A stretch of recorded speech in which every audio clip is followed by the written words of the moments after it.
Fellas, look, we are back. Emergency little pod tonight.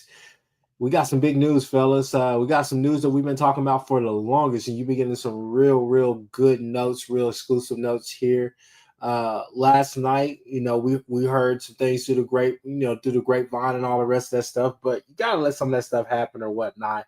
But with that being said, we are back because Bowe Bentley has decided to commit to the University of Oklahoma. For all you guys out there who worship and love Sooner Nation, I'm sure that you're happy, just as happy as we are here. I know that it's kind of bittersweet simply because of how some things were handled. Hats off to that kid's family, and definitely going to be respectful towards them and all of that, and wish them well in their future endeavors if it's still not here at the University of Oklahoma. But as for now, the focus of this show has to shift to none other than Bowe Bentley. We got the kid that I guess we all would agree on that Arbuckle wanted, right? I think it needs to be said. I'll just start the show off just by saying this. I think it needs to be said that though the optics on the other side don't always look great, and they don't look great, and it's kind of happened the past 2 years, if you consider Sperry a part of that as well, even though I know a lot of Sooner Nation weren't really upset about it. But on the flip side of it, you have to say, if Arbuckle's 2 for 2. He's picked the guys that he wanted, and he's gotten the guys that he wanted. So at least here at OU, he's 2 for 2, and we've seen what he's done, at other stops, and then some of the guys that you can name in the pros. Maybe not the most marketable guys in the pros, but you'll definitely, hear their names and hear it on his and see it on his resume. So I think that's something that needs to be talked about as well. But with that being said, let's toss it to Chris Mason, and then Jason, you can go. What are your thoughts about Bowe Bentley finally committing to, or doing a verbal commitment to OU? Well, I think from a momentum recruiting standpoint, this is ideal for OU. Losing Jaden O'Neal was a bigger national story in recruiting than that I really expected. Just because it just became a bigger story. So the ability to sort of erase that narrative and then jump into a new, more positive narrative for OU this weekend, for their big recruiting weekend, which Bowe Bentley apparently is going to be in Norman tomorrow. That's pretty much he committed Friday night so that he could be at the barbecue tomorrow. I mean, that's obvious. You don't have to be a rocket scientist to put all those connections together. I think it bodes well that Arbuckle both screwed up the O'Neal recruiting. And OU did that, but while he was doing that, he was able to effectively land Bowe Bentley and did a good job with that. So it's sort of like, I have mixed feelings about that, but I am happy that, Arbuckle does appear to be able to, if he's focused on a guy, land the guy. Maybe it's just circumstances, got away from Buckle on this. And then hopefully, OU learns from this, and they certainly appear to be doing that with Peyton Houston. They've had plenty of opportunities to offer another quarterback for 2027. They've had guys come in, and and they haven't offered anybody. They had Malachi Ziegler, the other big Louisiana quarterback after Elijah Haven and Peyton Houston. Didn't offer him, so he seems to be focusing on one guy and making that one guy be the QB focus, at least for a little while. At some point, you need to make another offer. But so I think he's learned that lesson. And, he did a great job, obviously, recruiting Bowe Bentley. And also, shockingly, John Mateer did a massive effort recruiting Bentley. Mateer, for a guy who's only been on campus 4 months, has embraced, 6 months now, has embraced being a Sooner and working on the program and being a guy, being a leader, and basically was a huge part in OU getting Bowe Bentley. So I think that sort of leadership element from Mateer, I think bodes well for him this fall and what he's going to do for the program in terms of leading the offense and being providing more leadership and energy and confidence to the offense this fall that we've talked about on any number of occasions. But when we get right down to it, Bowe Bentley had a fantastic year last year. His team went, I think, 16-0. He had, nearly like 60 touchdowns, nearly 1,000 yards rushing, 4,000 yards passing. When you watch his highlight reel and go watch a Mateer video, then watch the YouTube video for Bentley, and you just watch those videos back to back, you see why Arbuckle sort of fell in love with the kid and was confident that this kid could run his offense and continue this. Stevie G is right. There needs to be a state law passed in the Oklahoma legislature next session. Make sure this happens, Chris, with a K. Peyton Houston is constitutionally banned from transferring to play high school ball in Oklahoma for his senior year. Okay. You just make that happen, Chris. Get the law, get the legislator writing the bill right now. Have them do something for us. So yeah, it's a big win. He's a top 100 kid. He came out of the Elite 11 as a top 5 quarterback. He's going to be a consensus national top 5 quarterback when all the rankings get updated. I think he's going to be a borderline 5-star for OU. I think he'll maybe something like in the top 35, top 40, something like that, and could easily with a big senior year jump into 5-star status. So, and he's a perfect fit for the offense that Arbuckle seems to want to run, and it's the fact that you can instantly turn the page here, and it's clear. I've been talking to some background sources, and it's clear that I think Bentley probably was letting OU know this around Monday or Tuesday before he went to Elite 11, so that OU knew that they needed to kind of get the Jaden O'Neal situation resolved so that Bentley was clear and free to commit, and they didn't have two quarterbacks committed at the same time and allow O'Neal to decommit. Give him he didn't have much of the stage to himself, but he certainly wasn't undercut by Bentley's commitment and then him decommitting where, that would have looked. I think they needed to let Jaden have his moment, decommit, and then they timed that. But that's just my opinion on that. So I think it's a big addition.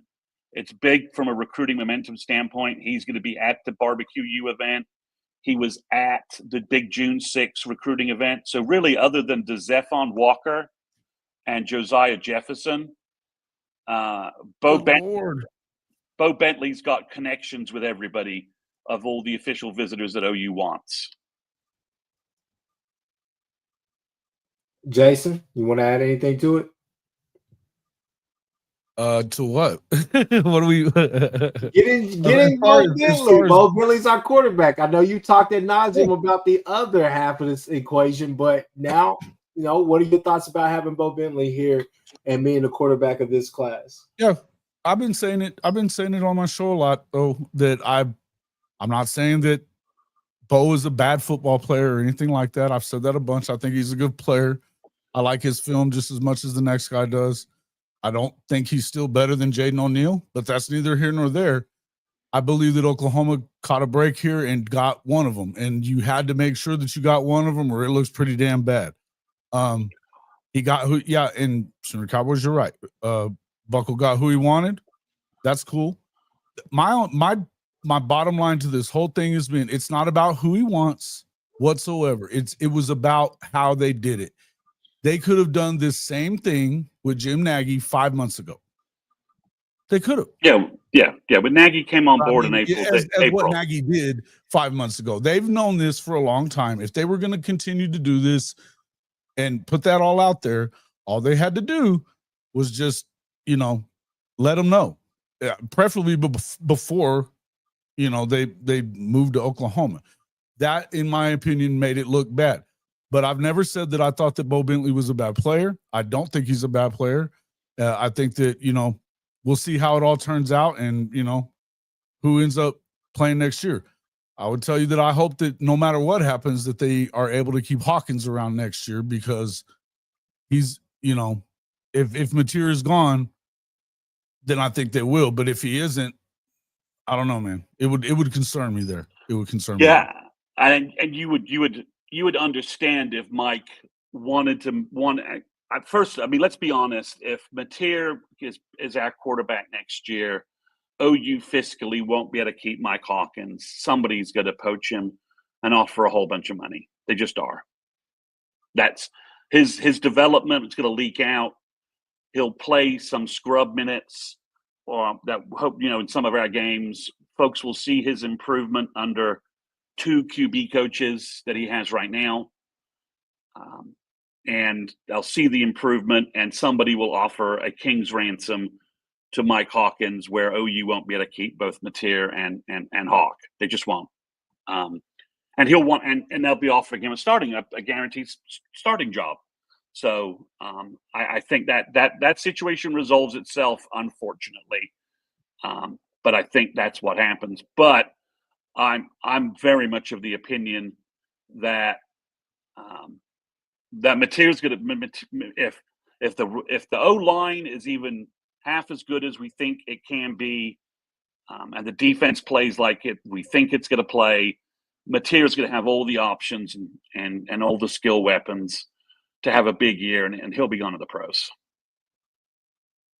I mean, I always think it's almost if Mateer doesn't have a big year, Brent's not here, and who knows what's going to happen with everything. Yeah, I think that's almost the calculation. So I think OU's going to have a good year. Mateer will have a great year, and he'll be on to the pros. And then it'll be Mike Hawkins. Then hopefully Mike Hawkins has developed enough over that fall to be trusted with the offense for the next year. He should leave this year because it's to me it's going to be a weak quarterback class.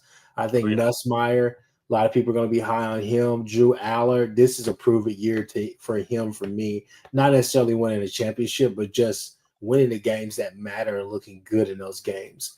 You got to be able to put bad teams away and look good doing it. And then also when you go against Ohio State and guys like that, you got to go out there and actually, can't be a 15-16 game. You got to go out there and put up some points. You can do that. So, it'll be interesting to see that. Corbett Duck has a question, good question. He says, Bowe Bentley a better fit for Arbuckle system than Jaden? Now, as we were talking offline, and Jason was definitely hitting me right in the ribs. He's trying to give me some rib shots.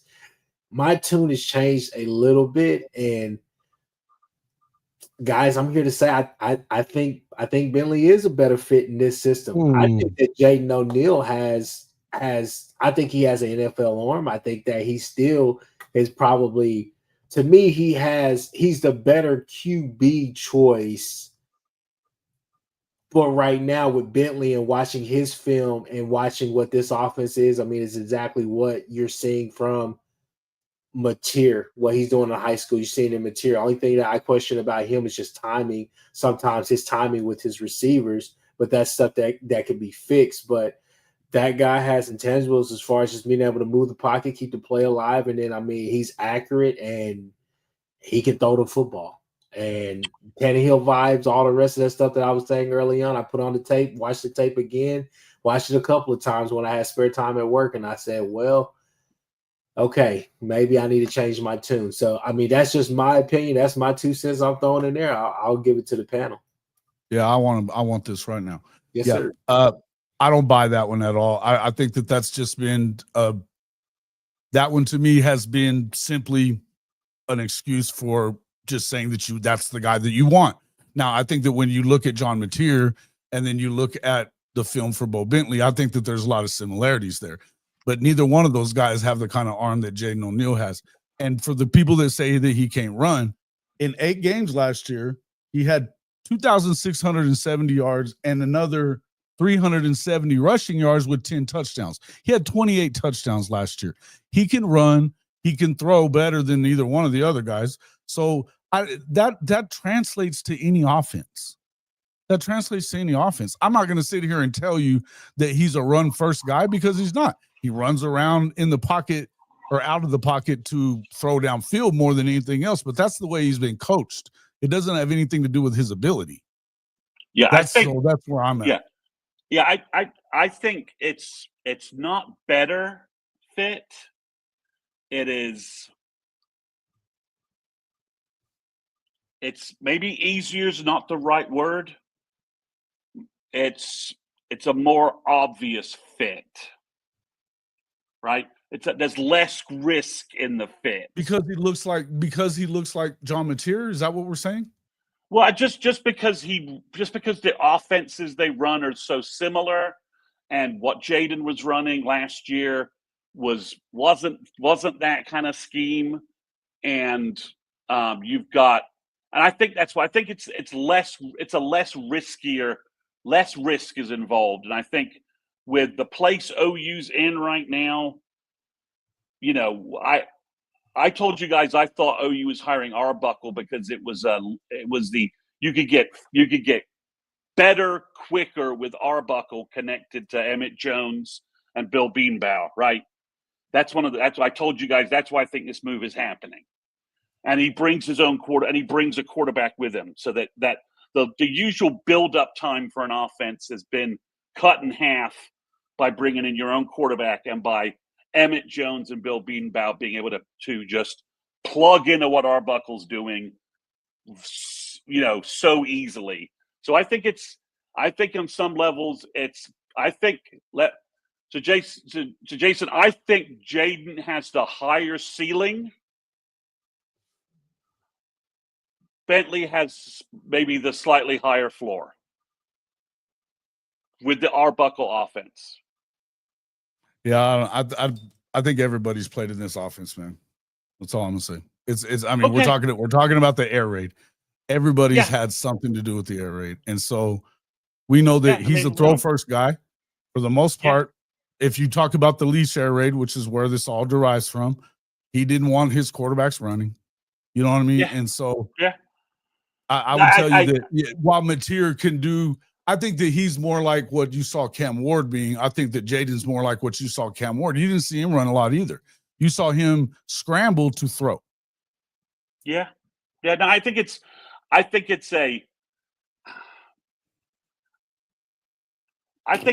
OU could have won with either could be quarterback. OU's next head coach.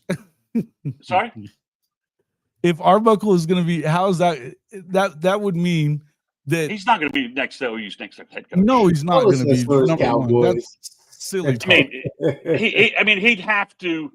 He'd have to be offensive coordinator here for 6 or 7 years, put up multiple national championships, a couple of Heisman first-round draft quarterbacks, and then Brent. If they're going to fire, if they're going to fire BV, that means that the offense probably wasn't that damn good this year. So no, they wouldn't make him the head coach. No. Let's just roll back. I think Bentley is a less riskier fit for what Arbuckle thinks he wants to run. That's it. To me, that's the perfect way to put it. And Jason, that doesn't necessarily mean that we disagree with you. No, I don't disagree with you at all. You know where I think that right now, you know, shout out to Unc. I know he in here somewhere. I'm surprised he's not in here chiming off. But you know, we were talking about. He made a great point. He said, you know, I said if you had to do it with your boys, and let's say that, you know, same position, same scenario, are you dodging?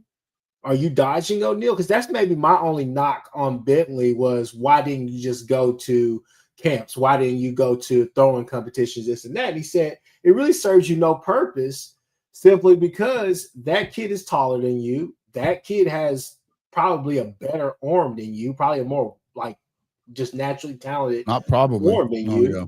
And he's like, you know, it doesn't. That kid's you're gonna look at that kid and say, yeah, NFL intangibles right here. But you're also looking at this kid. You put his film on, and you're saying, yeah, both of them are successful, but this kid right here at this place, this time, better fit, and or at least what Chris Mason is saying, he's the less riskier of the two as far as what you're trying to do, because he's a carbon copy of what you keep churning out as Arbuckle. So I mean it is what it is. I mean, for better or this decision will play out over the next 3 years, right?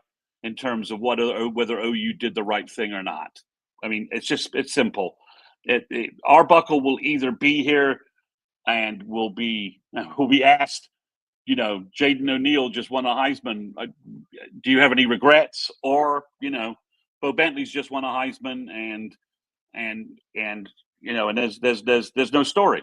or Bowe Bentley's won a national championship for OU and there's no story, or Jaden's won it somewhere else, and Arbuckle's going to be judged. He's going to be judged on this decision for better or worse, and OU's going to have to live with this. They're going to have to live with this in terms of, because I strongly feel like Jaden's going to have a fantastic year at Mustang, and he's going to have any number of big-time programs trying to unseat FSU if he decides to verbal to FSU. So I think that's one thing. I think Bentley is going to have a great senior year as well, and they're both going to be highly rated quarterbacks. And OU has made a decision based upon. I just don't like how they got here. If they had just let Jaden know that they were Just offering like a guy, and if they had yeah, just and said look at that, this. Look at this. Just like what Kenny's saying in here, Jaden won't go to Miami. He's scared of the competition they got there. Where do you get that from? Because that's the stupidest thing, guys. You can't come into these shows and say shitty stuff about these players like that whenever you have no basis for saying it. You don't have any basis to say that. Not when we talk to the kid. Okay, you can Damn say right. stuff He's about not kids. afraid. You know what? If it's clear that the choice for Arbuckle was Bowe Bentley, that's all we're talking about. Yes, We're talking about that was the choice for Ben Arbuckle was Bowe Bentley. So if that's the case, then what in the hell makes you think it would be a real competition no matter what? Well, and again, you just can't sign two. OU's made two mistakes here. You can't go down the process of signing two blue chip quarterbacks. Learn, live it, adopt it. Don't make this mistake again. And they're not making this mistake again. And I think I just think the circumstances and the chaos at OU in December and January led to OU not cutting Jaden loose when they should have, and then they kind of got stuck in this problem when Bentley blew up, and it was clear that they were trying to get to blue. Now instead of a blue chip quarterback in Jaden and a guy who no one knows about, Bentley. Take that comment down. Shit. Bentley, it was just it blew up and became a different thing, which Bentley didn't know how to handle because he's never been shopping at this level. And then Brent didn't shut it down. And then when Nagy first came on board, I think he was kind of like, well, you guys got yourself in this QB problem. Get out of it. And then like a month and a half in, Nagy realized he needed to GM this situation, and he did GM this situation and move on. So let's just can we put this topic to bed and move on? And that's what I was trying to say. The bottom line is they did get who they want. They did get who they want. I don't agree with the one's a better fit than the other, all that stuff. I think that when you have skills like what Jaden has, it would have fit too. It would have been just fine. It would have worked. The bottom line is that's not how it worked out, and he is going to go somewhere where they want him, and that's the whole thing. And look, in the end, I don't have to agree with how we got here, but we're here now. Yeah, this is what it is. It is, and in order to having the quarterback for the barbecue U weekend, having the quarterback who can talk to Craig Dandridge, Jordan Clay, and Zach Turner, who are on campus, and Bentley can now pick up the phone and call Davion Gross and Jaden Petit and make sure Dallas Dickerson knows he's on board as well. You now have your quarterback who can call the wide receivers, talk to the offensive linemen, and also be the bell cow to just rally the rest of the recruiting class. He's going to be on campus with Jake Krull. Can he help OU close Jake Krull, right? You get a close five-star at quarterback. You have a close five-star defensive end. That's you're building a class right there doing that, right? And then, he can talk to, and then down the road when OU brings in some 2027 kids for unofficials this fall for the big home games we have, Bowe Bentley can be the guy ringleading that if OU hasn't gotten Peyton Houston by that point. So you've got the quarterback. The big thing here, and I think Jason would agree, is we don't have the Armageddon situation where the topic of this quick pod is Bowe Bentley commits to LSU. And part of my friends, what the fuck does OU do right now? And with zero recruiting momentum in an off season where you had finally gotten stuff going in the right direction with good transfer pickups, Jaden Ott. I don't know if you saw the video today that the OU coach, the OU football put out with the guys working out, and Ott's the guy in one of those highlights. he looks like $10,000.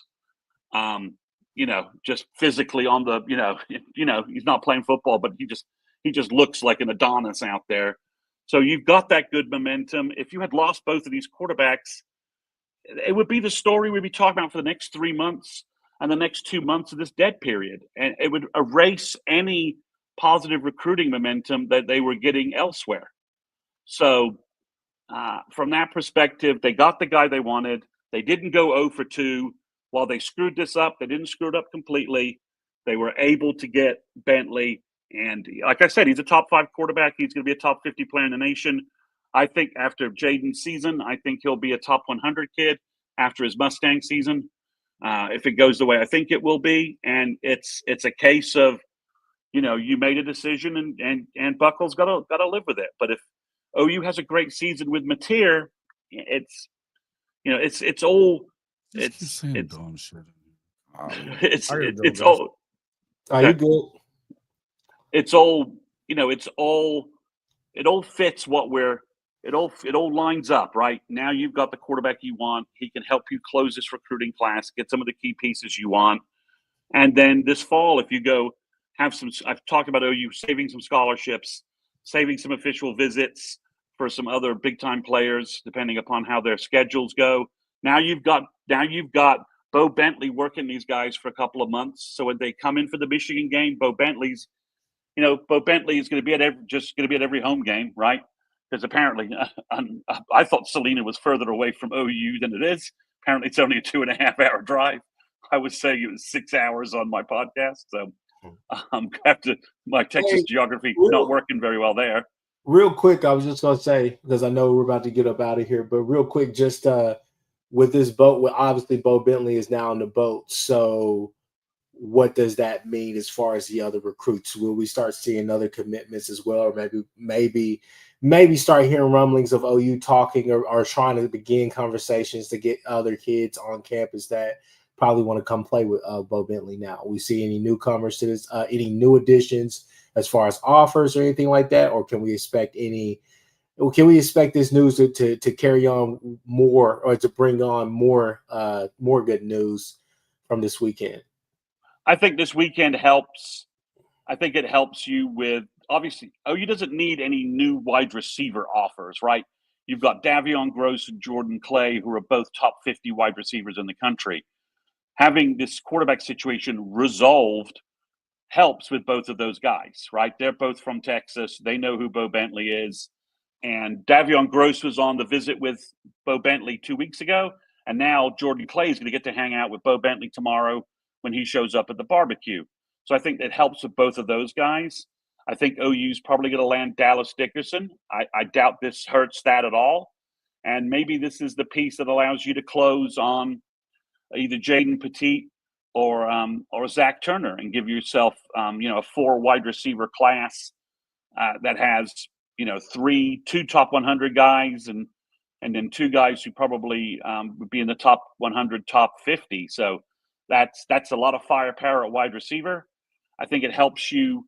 It helps, Tyler Ruxer was on the same visit as Bowe Bentley. So I think if there's any doubts there, that helps there as well in terms of you've got your quarterback. You've met your quarterback. You know who he is. And I think he's going to help just, this is the leader. This is the guy. You've seen that this is the national story for the day in terms of recruiting with a lot of other stuff going on. The Bowe Bentley story has been the national story of the day. Recruits see that, players see that, and I think it gives a chance for OU in this fall to go back to some kids and talk about it. But if you notice, Josh McCuistion put in like 4 predictions today. So OU's probably going to pull because Bowe Bentley is the hype and the buzz from this. Does this help maybe push a couple of kids to announce this weekend? Certainly, that's very possible. Does it allow OU to perhaps create some distance with some kids? Again, that's recruiting is all about momentum and are things going the right way? And when you lost Jaden O'Neal, there was a distinct possibility that recruits could view it negatively, but you've erased that narrative completely, and you've replaced it with Elite 11, top 5 quarterback. Bowe Bentley's gone to OU. So you've gone from, I don't know, a negative momentum to now super positive momentum. And momentum, with all NIL and everything else, kids want to go play. Kids want to play with elite kids, and OU has the other pieces in place to land kids. So this last bit of juice in their recruiting message for some of these kids coming in, it could make a difference. I mean, it could be a guy who was decided to wait a couple of weeks may decide to pull the trigger. That's how momentum works in recruiting. Well, I am really excited to see. Chef U Barbecue is always a big weekend here. I think one of the things that we've said, I think on one of our past shows, probably maybe 3, 4, maybe even 5 episodes ago, but we definitely said, Chris Mason, that, hey, for all the panicking that OU fans were having about the rankings and this, that, and this, and not being able to have a full class or not even being able to get, a lot of commitments at this time, right? Looks like we're right on time. This is usually when this staff loves to strike, and start getting a lot of commitments to start filling up that class each year. So definitely want to say, shout out to these guys for doing that. And I trust this staff, evaluations, development, all the rest of those different things. It just has to, be something that happens on the field, but definitely excited about it. And I mean, hey, for what it's worth, at the end of the day, like I said, the other side of this, we know that it was messy and all the rest of the stuff, but for now, what we can say, we got our guy, Bowe Bentley. And like I said, if you put on the tape, I think that you'll like things that you see. And I think that it translates more to the style of ball that Arbuckle is trying to get to. And I think that it's just one of those cases where it's unfortunate for everybody that this, there's a little bit of a cloud over it. But I think at the end of the day, we're going to move on from this, and time will tell exactly what's going to happen. It's a sausage process. We got a little too much into the weeds in this and knowing too much what's going on because of the 2 quarterbacks. But, this is where OU stands right now. They have 10 commitments on Rivals right now. They have 7 4-stars, 3 3-stars. So don't tell me it's the 3-star U class. That's Rivals, who's going to Rivals is going to end up being the rankings coming out of this On3 merger. It's going to be the Rivals rankings because Rivals is going to be the side of the house that does high school recruiting. And OU's got a 3.7 star average ranking, and that's number 13 in the nation, right? So, and they've got a bunch of guys on campus that are 4-star by Rivals, and they have a chance to close on, a significant number of them this week and next week. So, OU should be, I think, again, as I predicted, by the time they kick against Illinois State, OU is going to have 20, 22 commitments, and they're going to be probably a top 15 class in the top 15, top 20 class in the country. To get to the top 10, some things have got to happen. That's just the way it is. But, it's not, the house is not collapsing. Things are not falling. We're not doomed. This is a good class with a lot of good players. And if they get the guys that they're tracking for, it will be a good class with a lot of, it'll be a very good depth class with a lot of guys who can contribute, with some superstars who I think could impact OU year one, but also some guys who, with a year or 2 of development can be very, very good players. I mean, Brian Harris, Matthew Nelson, Ja'Cory Smith. These are guys who, if they, can season for a year or 2 before they hit the field, are going to be really good defenders for OU. And I think Noah Best is going to be a really good offensive lineman.